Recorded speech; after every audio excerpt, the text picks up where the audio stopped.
Fazlur Rahman, barrister রুমিন ফারহানা,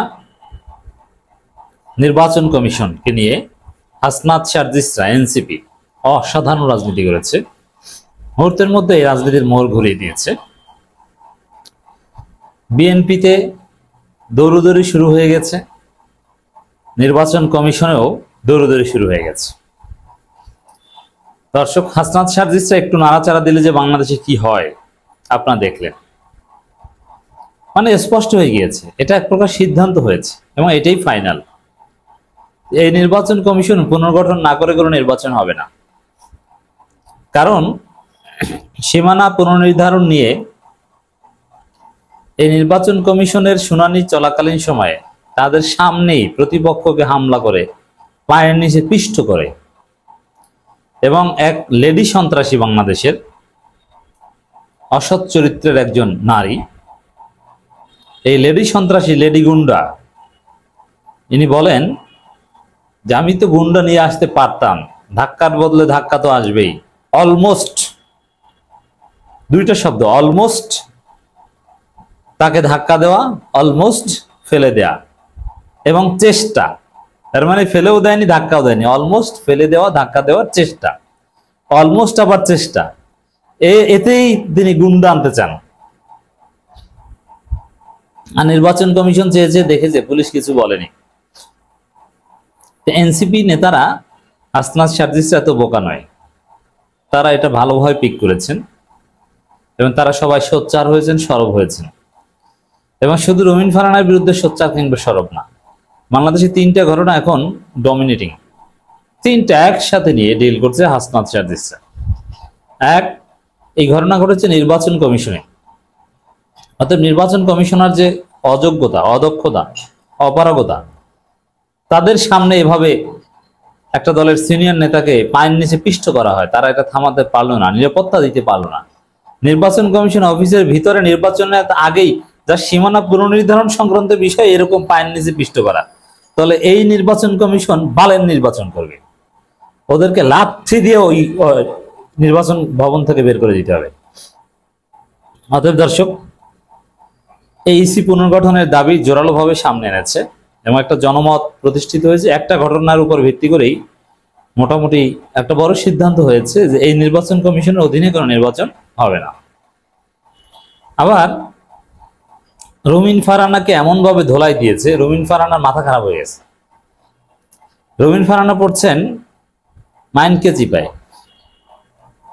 একদিকে NCP ধরেছে, NCP Hasnat Abdullah বলেছে যে রুমিন ফারহানা হচ্ছে বিএনপির আওয়ামী লীগ বিষয়ক সম্পাদক।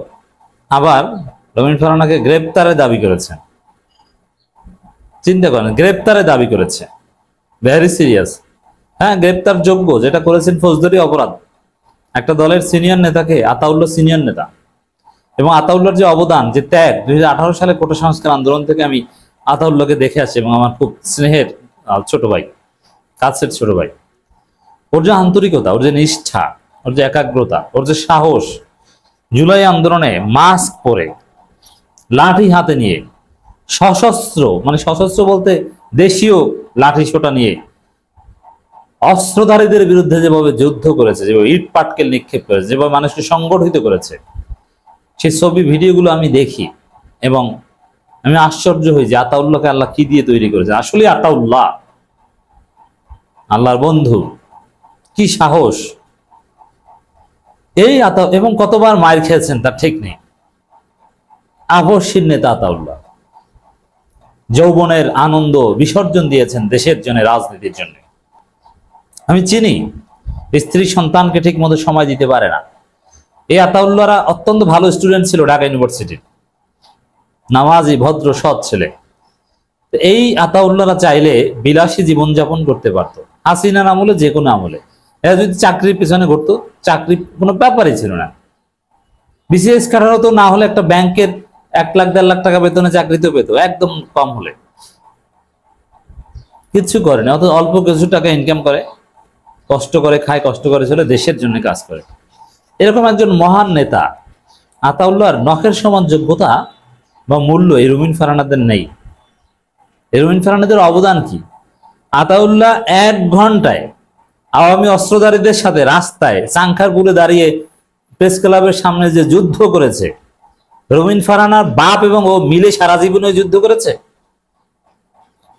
ওইভাবে টিয়ারশিল অস্ত্রের সামনে 10 মিনিট দাঁড়িয়েছে সারা জীবনে। আতাউল্লাহ একদিনে যা দাঁড়িয়েছে।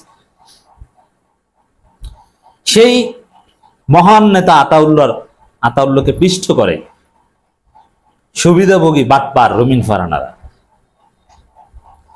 এবং সেটা নির্বাচন কমিশন চেয়ে চেয়ে দেখে, কিছু করতে পারে না, এবং সরকারও তাকে গ্রেপ্তার করতে পারে না। প্রচুর নির্বাচন, এই পরিস্থিতিতে কোনো নির্বাচন হবে না। রুমিন ফারহানাকে গ্রেপ্তারের দাবি এবং রুমিন ফারহানার বিরুদ্ধে যেভাবে জনমত তৈরি করেছে, রুমিন ফারহানাকে যেভাবে এনসিপি ভিলেন হিসেবে দাঁড় করাতে সক্ষম হয়েছে, তাতে এনসিপি বেকায়দায়, রুমিন ফারহানা বেকায়দায় এবং চিন্তিত হয়ে, মাথা খারাপ হয়ে হাসনাত আব্দুল্লাহকে বলছেন গুন্ডা, ডাকাতের মতো চেহারা। মানুষের চেহারা নিয়ে প্রশ্ন তুলছেন। কখন এই ধরনের এই পর্যায়ে নামে যে যখন কোনো উপায় না থাকে, চোখে মুখে অন্ধকার দেখে, হতাশা থাকে, কোনো যুক্তি খুঁজে না পায়, তখন প্রতিপক্ষকে বলে দেখতে দেখায় ডাকাতের মতো। আবার মির্জা ফখরুলের মেয়ে কিছু ব্ল্যাক শিপ আছে না, বখাটে টাইপের। আমার কাছে মনে হয় যে রুমিন ফারহানা, মির্জা ফখরুলের মেয়ে ওই বখাটে টাইপের। এই যে বিপ্লবের নায়ক হাসনাত আব্দুল্লাহরা, তারেক রহমান, রুহুল কবির রিজভী কান্না করে করে ওদের কথা বলেছে। এই যে এই ছোট ছোট ছেলের মেয়েরা, ওদের কারণে আমরা আজ মুক্ত, খালেদা জিয়া মুক্ত। এখন ওদেরকে বলছে ছোট লোক, ইতর শ্রেণীর, এদের অমুক তমুক, কত নোংরা ভাবে গালাগালি করছে, তুচ্ছ তাচ্ছিল্যের যত শব্দ আছে। এরা ছোট লোক, এরা ইতর। এর মানে হাসনাতদের মেডিসিনে এই বিএনপির পান্ডাদের, সুবিধাভোগীদের ভালোভাবে ধরেছে। এই কারণে এখন তাদের চেহারায় ডাকাতির ছাপ দেখে। এই ডাকাতির ছাপ দেখছেন না, ওই ডাকাতদের হাতে আপনাদের পতন হবে, একদম ভারত পাঠিয়ে দেওয়া হবে বলেছে না। তো রুমিন ফারহানা ভালো ধোলাই খেয়েছে। নির্বাচন কমিশন, ফজলুর রহমান মূল বক্তব্যটা দিয়েছে জামাত এবং শিবিরের বিরুদ্ধে। কালো শক্তি বলেছে বেসিক্যালি শিবির জামাতকে, কিন্তু ফজলুর রহমানকে ধোলাই দিচ্ছে সবাই। সব জুলাই যোদ্ধারা একত্র হয়েছে, মজার। মূল ভূমিকাটা পালন করছে এনসিপি। শাহবাগে যে জুতা নিক্ষেপ, কিশোরগঞ্জে অবাঞ্ছিত ঘোষণা করা, ঢাকা বিশ্ববিদ্যালয় অবাঞ্ছিত ঘোষণা করা, অথবা শোকজের পরিবেশ তৈরি করা, এনসিপির ছেলেরা সোচ্চার হয়েছে বলে শোকজ খেয়েছে, নইলে এটা হতো না। শুধু জামাত শিবির সোচ্চার হলে এটা হতো না। সার্জিস বলেছেন রুমিন ফারহানার পোষ্যকর্মীরা এনসিপির নেতাকে আঘাত করেছে। এনসিপির সবাই, হাসনাত সার্জিসদের এই গ্রুপের সবাই জেগে উঠেছে। এক কথায় যদি বলি,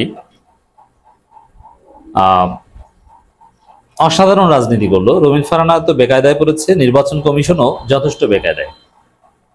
সামনে বুঝবে যে এই নির্বাচন কমিশন কতটা বেকায়দায়। নির্বাচন কমিশন বড় বড় কিছু ভুল করলো, তার মধ্যে এটা একটা।